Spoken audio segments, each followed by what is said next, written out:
right, everybody. We're going to start off at 1 Kings 13. The man of God from Judah. And it's interesting. This is something I don't think I've noticed in previous readings that I've done of the Bible, but now I think I'm starting to catch on. Man of God can also be another word for prophet. And I think the best example I can give of that, other than the chapter that we're just about to read, and I am kind of assuming that we're about to read about a prophet in chapter 13 of 1 Kings, but there was another reference to a man of God, I believe, talking to Saul. We'll just say that. I'm pretty sure it was Saul somewhere in Samuel who gave a very clear prophecy to Saul about the future of his kingdom. If it wasn't that, it was to Eli. That's my best thought. And yes, I'm too lazy to look it up right now. But I know that there's this man of God who gave a very lengthy prophetic word, but it didn't call him without giving him the name of a prophet. Anyway, just an interesting thing. It really doesn't matter to me either way whether you know that or not, and I'm not sure it really matters to God, but it is an interesting fact about how the word uses that line. All right, chapter 13, 1 Kings. The man of God from Judah, by the word of the Lord, a man of God came from Judah to Bethel, as Jeroboam was standing by the altar to make an offering. By the word of the Lord, he cried out against the altar, "Altar, altar! This is what the Lord says: a son named Josiah will be born to the house of David. On you will sacrifice, he will sacrifice the priests of high places who make offerings here, and human bones will be burned on you." Okay, so that's obviously very bad. Human sacrifice is not something that God looks kindly upon, the God of the Bible. That same day, the man of God gave a sign. "This is the sign the Lord has declared. The altar will be split apart, and the ashes on it will be poured out." When King Jeroboam heard what the man of God cried out against the altar at Bethel, he stretched out his hand from the altar and said, "Seize him!" And I mean, Jeroboam's kind of a nimno too. So far I'd say Rehoboam is the bigger nimno out of the two, but Jeroboam's not exactly doing great either with his share of the kingdom. Remember, Jeroboam is the king of Israel, while Rehoboam is the king of Judah. And Rehoboam is Samuel's son. All right, so he stretched out his hand from the altar and said, "Seize him," referring to this man of God who gave this unfavorable prophecy. But the hand he stretched out toward the man shriveled up so that he could not pull it back.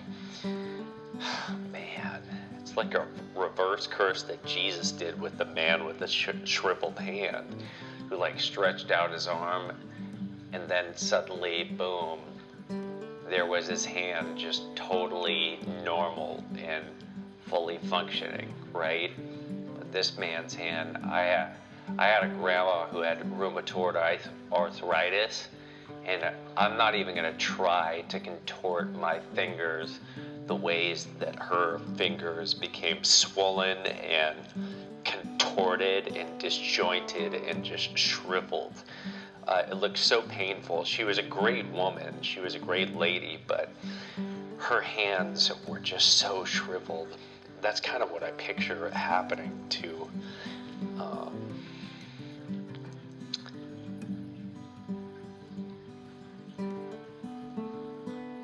yeah, this happened to Jeroboam. Not just to one of Jeroboam's soldiers, but the hand he stretched out towards the man shriveled up so that he could not pull it back. Also, the altar was split apart, and its ashes poured out according to the sign given by the man of God, by the word of the Lord. Can you imagine how shocking that would be, even to the man who he was extending his hand of retribution to? This man who looks totally just like my hand right now. This man who looks totally healthy and virile, all of a sudden this man watches this Jeroboam shove his hand of condemnation towards him, and as he's doing that, can you imagine my hand just right now in real time going from a normal, healthy, strong hand from that to disheveled, shriveled up, boom, just shriveled up as I'm trying to accuse you. I mean, that's something that they should use special effects for. All right. Also, the altar was split apart and its ashes poured out according to the sign given by the man of God, by the word of the Lord. Then the king said to the man of God, intercede with the Lord your God and pray for me that my hand may be restored. So the man of God interceded with the Lord, and the king's hand was restored and became as it was before. The king said to the man of God, come home with me for a meal, and I will give you a gift. But the man of God answered the king, and even if you were to give me a half of your possessions, I would not go with you.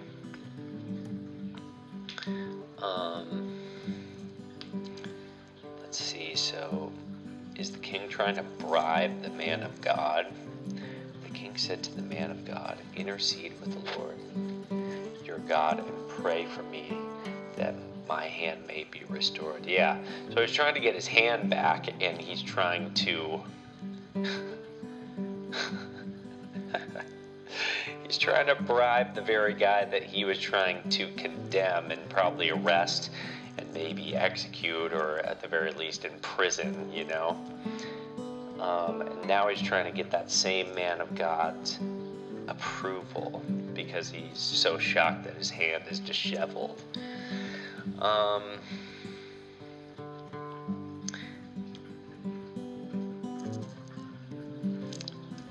Alright, so pray for me that my hand may be restored. So the man of God interceded with the Lord, and the king's hand was restored, and it became as it was before. So talk about compassion.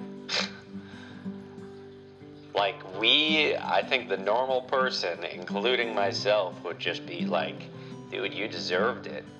Why would I let you get your hand back? You're probably just going to do something else crazy, right? But this man of God has mercy on Jeroboam, even prays for him, and prays for him in such a true way that Jeroboam's hand is restored. Who says simple kind of Jesus-like miracles don't happen in the Old Testament? Here's an example that they absolutely do. And it became as it was before. The king said to the man of God, come with me for a meal, and I will give you a gift. But the man of God answered the king, even if you were to give me half your possessions, I would not go with you.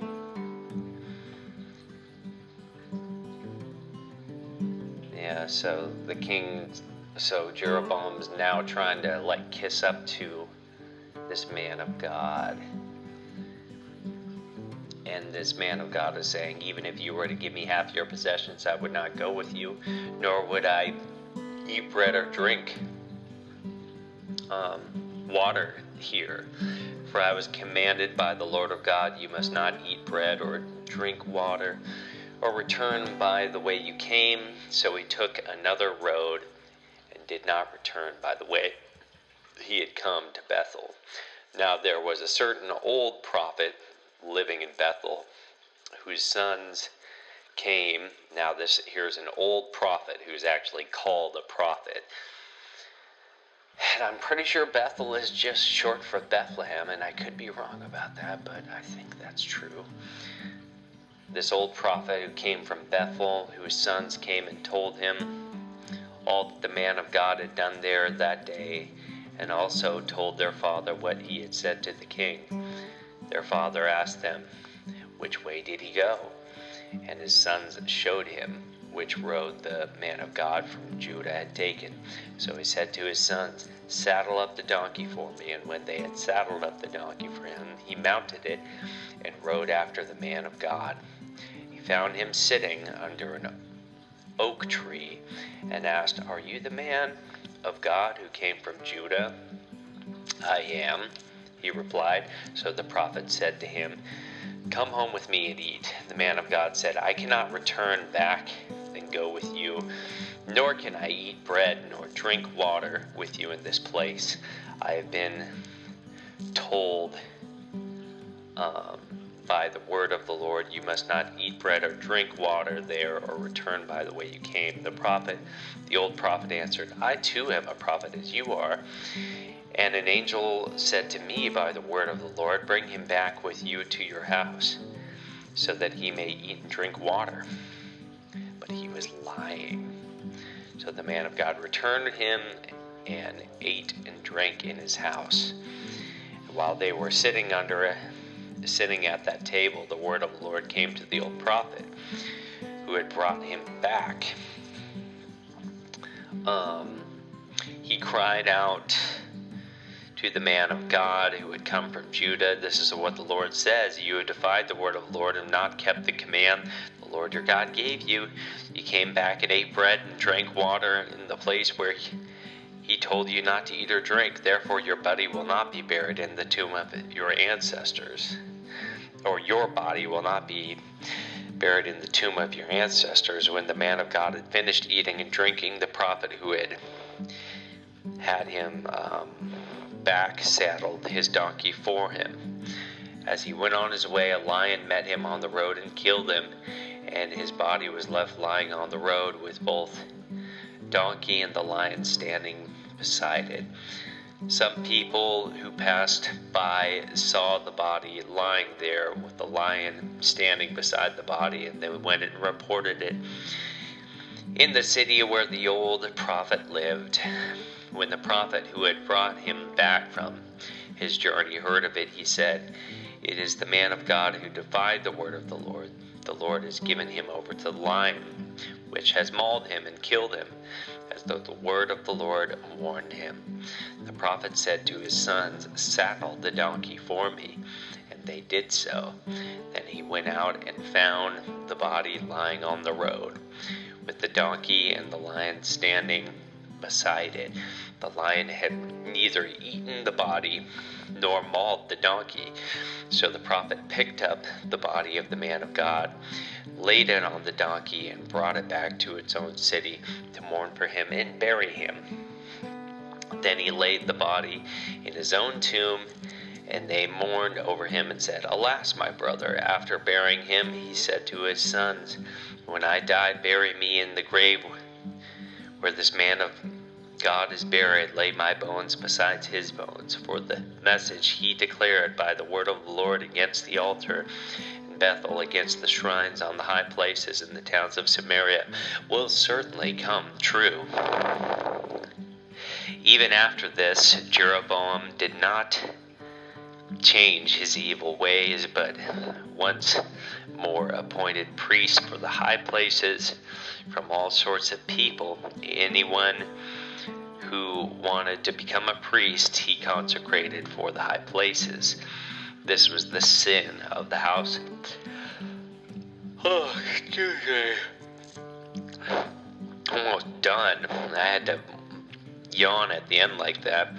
This was the sin of the house of Jeroboam that led it to its downfall and to its destruction from the face of the earth. And that's all we're going to do. That's one chapter. And that's all I got in me, folks.